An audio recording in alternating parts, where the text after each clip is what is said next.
صحيت وصغار ان شاء الله راكم ملاح. انا والله غير راني الحمد لله. اليوم c'est une vidéo un peu différente que d'habitude. Je voulais اليوم vous présenter deux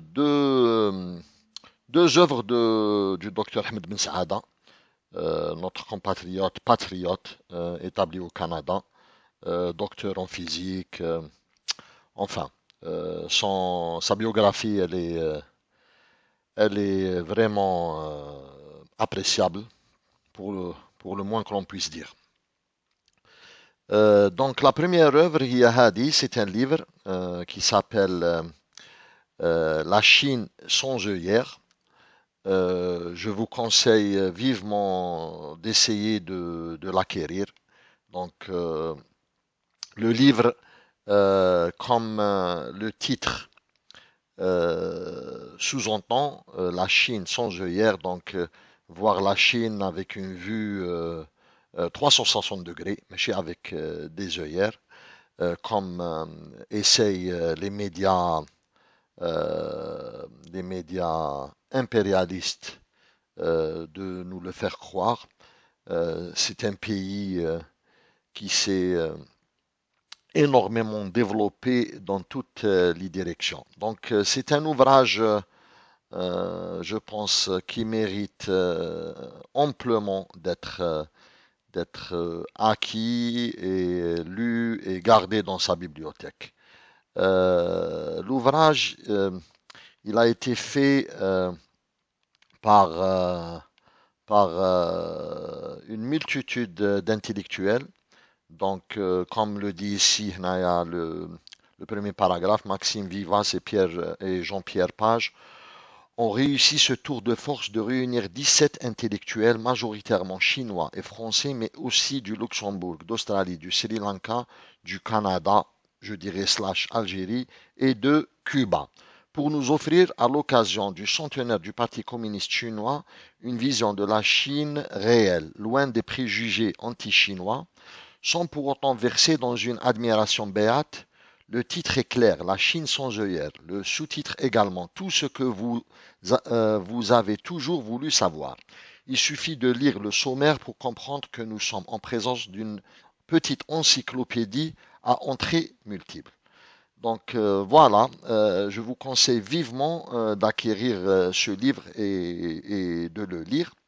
Donc juste pour parcourir quelques parties à titre juste indicatif. La préface sous la plume de Mobo Gao, professeur de civilisation chinoise en Australie dans le temps de l'ouvrage. Ce n'est pas un panégyrique de la Chine dont à plusieurs reprises l'auteur reconnaît que tout n'y est pas parfait. On est en droit de critiquer la Chine à condition toutefois que l'on fasse preuve d'un minimum d'honnêteté intellectuelle et qu'on n'oublie pas la parabole de la paille et de la poutre.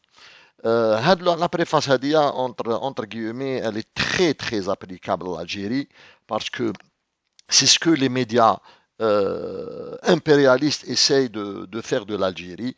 Donc, ils regardent l'Algérie avec des œillères, alors que un regard 360 degrés sur l'Algérie montrerait que le pays va beaucoup beaucoup mieux que l'on essaie de nous le faire croire. Je reviens toujours à l'indice développement humain. L'Algérie a un indice de développement humain élevé. Donc, parmi les pays à développement humain élevé.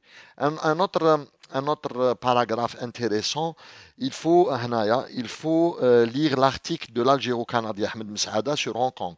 Pour ceux qui l'ignoraient encore, la révolution des parapluies est une variante des révolutions orange.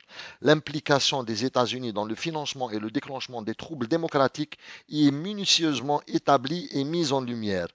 Nombre de meneurs de la révolution des parapluies avaient leur entrée au Congrès de Washington et même à la Maison-Blanche.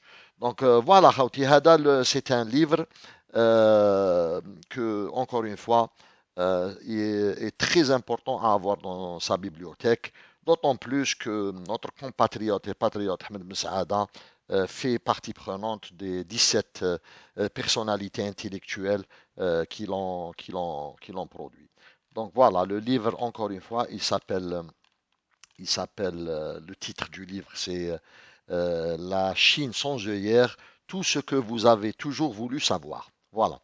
La deuxième œuvre, le docteur Ahmed Ben Saada que je voulais vous présenter, c'est celle-là. C'est un article du docteur qu'on a publié chez nous, qui est le rapport de Graphica, Soft Power et guerre de quatrième génération contre l'Algérie. C'est un sujet d'actualité, comme vous êtes certainement d'accord avec moi. L'Algérie, elle subit une guerre de quatrième génération et l'article de Khona Ahmed Ben Saada tombe à pic. Je vous conseille vivement de le lire. Il est chez nous, il est sur le blog du docteur. Mais la partie ou l'idée principale de l'article, mais bon, je ne vous donne pas l'idée principale pour ne pas lire l'article, il faut le lire parce que le plus important, il est dans les détails. La partie, ou encore une fois, en résumé, il faut savoir que l'Algérie, donc je disais que l'article Hada sur je ne sais pas comment l'appeler, société graphique, hein. D'ailleurs, il est présenté comme ça d'après les informations figurant sur le site officiel. Graphica est une société d'analyse de réseau fondée en 2013 par le docteur John Kelly, qui a étudié dans sa thèse l'essor fulgurant des conversations sur Internet en utilisant l'analyse de réseau des relations entre les auteurs en ligne et pas seulement le contenu de leurs messages. Donc Zama, soi-disant, c'est une société d'analyse de réseau Internet, ok?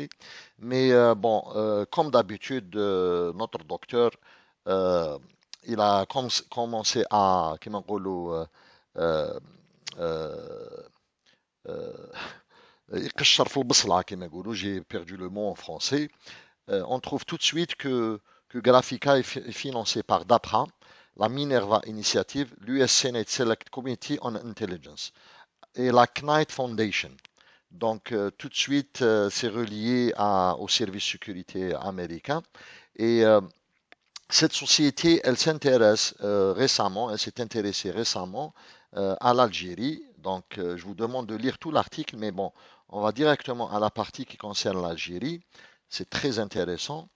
Euh, donc, Russia Gate, bien sûr, elle s'intéresse à la Russie, la Syrie et l'Algérie. Graphica et l'Algérie. Donc voilà, après avoir passé en revue l'imposant réseau de connexion politico-militaire dont dispose Graphica et ses experts, ainsi que les missions de haut niveau dont ils sont chargés, plusieurs questions viennent à l'esprit. Pourquoi l'Algérie? Pourquoi maintenant? Quel est le but recherché? Qui a commandé l'étude? Qui l'a financé? Et qui a collaboré avec eux pour fournir les détails nécessaires? Donc l'article Dr. Messaada, il répond à toutes ces questions. Je vais m'attarder برك على هاد la partie هادية. Le timing est très important. علاش؟ Parce que toutes les tentatives de déstabiliser l'Algérie, ils ont échoué. Au point où la grande population, la masse, la majorité du peuple algérien commence à se rendre effectivement en compte que l'Algérie, elle subit une guerre de quatrième génération de toutes parts. Donc, parce que Chab Bdeifiq, ils veulent tout de suite renverser la vapeur. Donc, par exemple, docteur le scandale Pegasus dans l'Algérie est victime. L'Algérie, tout de suite, dans le rapport Graphica, elle est présentée comme coupable. C'est-à-dire, ils veulent effacer la vérité avec une inondation de mensonges. Donc, يغطيوا الحقيقة اللي هي l'Algérie, elle a été attaquée par l'espionnage à travers Pegasus. هذه الحقيقة يغطيوها par un tissu de mensonges. Donc, خاوتي كما العادة, vous n'allez pas regretter. Lisez cet article qui est vraiment d'actualité parce que البارح كما على بالكم درنا un live على la guerre de quatrième génération que subit l'Algérie et cet article vraiment il tombe à pic. Encore une fois, chapeau, docteur Ben Saada. Anna, pour moi, vous êtes l'équivalent des grands révolutionnaires de notre glorieuse révolution de 54. C'est-à-dire, واحد كيما الدكتور بن سعادة أنا متأكد 100% لو كان عاش الفترة تاع الثورة الجزائرية كان يرفد سلاح ويطلع للجبل. Il le fait maintenant avec sa plume, avec sa tête et avec son intelligence. Docteur, encore une fois, chapeau bas. تحية الجزائر. l'Algérie ou la mort. Et à la prochaine. يعطيكم الصحة.